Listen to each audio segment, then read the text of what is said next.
Black culture, in my opinion, needs to be destroyed.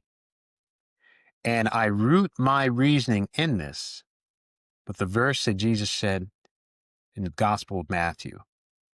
In Matthew chapter 7, verse 19, Jesus says, "Every tree that does not bear good fruit must be cut down and thrown into the fire." Very, very clear. I argue that Black culture has not bared any good fruit, but it bears bad fruit. And with that understanding, we must cut down Black culture and throw it into the fire and start a new culture that will bear good fruit.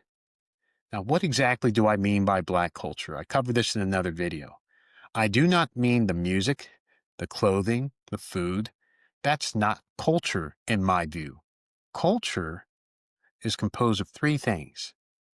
You have the thinking, you have your actions, and you have your attitude for life.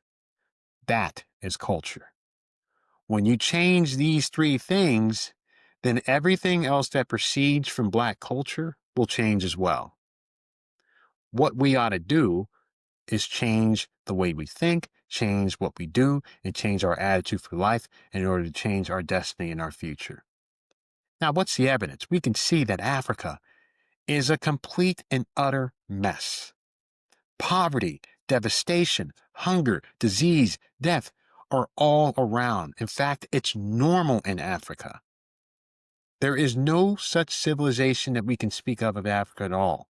Even though many Blacks try to say that Africans have done many great things throughout history, I would say that is a very, very vain effort to try to prove that Blacks are comparable to Europeans. They're not.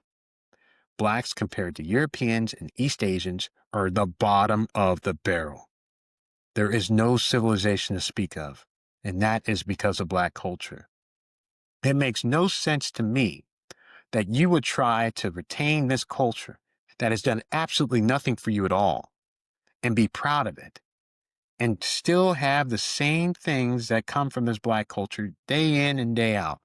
It's time to have some sense and say enough is enough. It's time for us to say, let's get rid of this Black culture. Let's get rid of the disease, the poverty, the ignorance, the stupidity, the lack of intelligence, the lack of virtue. Let's get rid of everything. And let's replace it with a godly foundation, a foundation built on stone that can never be torn down. And I think if we proceed from this understanding, we can build a great, great culture that will bear good fruit. I thank you for your time.